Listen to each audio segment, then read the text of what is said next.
Tariq Ibn Ziyad, the unbreakable warrior of Islam. In the vast pages of world history, few names shine as brightly as Tariq Ibn Ziyad, the fearless Muslim general whose courage changed the course of nations.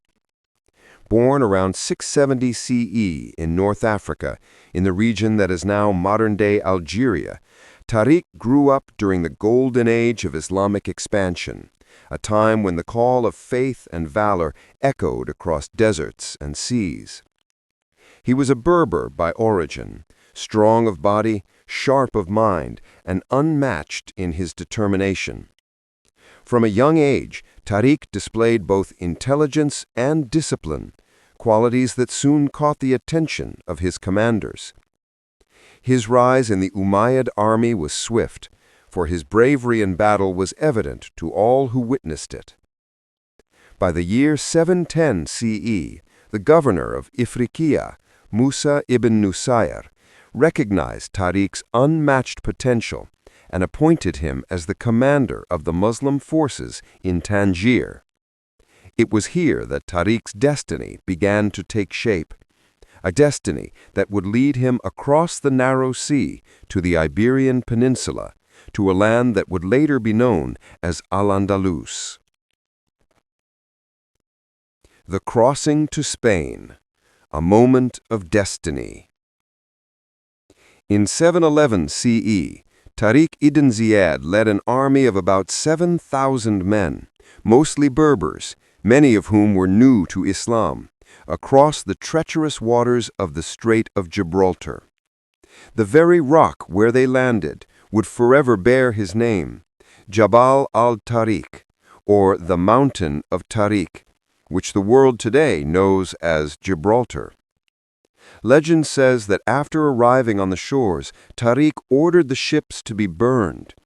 He stood before his soldiers and declared, "Behind you is the sea, and before you is the enemy. There is no escape but victory or death."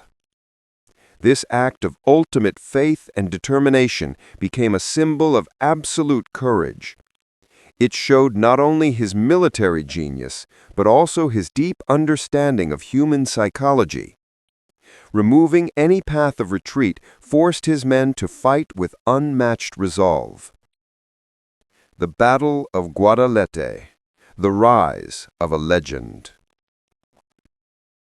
Soon after landing, Tariq faced the mighty Visigothic king Roderick, who commanded a massive army. Some historians estimate it to be over 50,000 strong. Tariq's army, by contrast, was small and weary.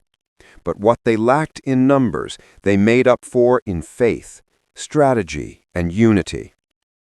The two armies met near the Guadalete River in southern Spain in July 711 CE. The battle lasted for days. Dust and cries filled the air as swords clashed and banners tore. Roderick's forces were vast but disorganized, while Tariq's army moved like a single, disciplined body. Tariq fought not from the rear, but in the heart of the battlefield, his sword flashing, his voice commanding, his courage igniting every man around him. He was known to charge into the thickest parts of the fight, his presence striking terror into the hearts of his enemies. Even the Visigoth soldiers spoke of a dark-eyed commander who fought like he feared no death. And indeed, Tariq feared none, for his faith made him unbreakable. When the battle ended, the mighty King Roderick lay defeated, and his vast army scattered. The Visigothic kingdom, which once was one of the strongest in Europe, collapsed almost overnight. Tariq's victory at Guadalete was not just a triumph of arms, it was a turning point in world history. Conquest and leadership. After Guadalete, Tariq moved swiftly. City after city opened its gates before him: Córdoba, Granada, Toledo, and many others. His military strategy was brilliant. He divided his forces into small, mobile units that advanced rapidly, cutting supply lines and striking where the enemy least expected. But what made Tariq truly powerful was not just his strength of arms, it was his leadership. He was known for his humility and justice. He forbade his soldiers from harming civilians or looting. In every captured city, he ensured peace and order, treating the locals fairly, regardless of their faith. He understood that real victory was not in destruction, but in building a lasting legacy.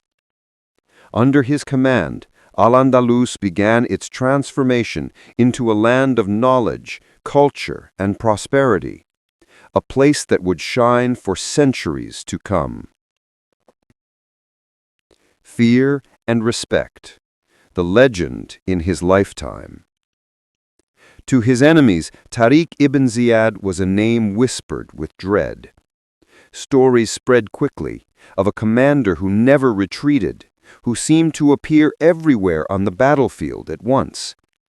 His soldiers called him the Lion of Islam, for he led from the front and feared no wound. Even the Christian chroniclers of Spain, though hostile to his cause, wrote of his bravery and genius. They admitted that no one could stand before the fury of the Moorish commander. But despite his fearsome reputation, Tariq was not cruel.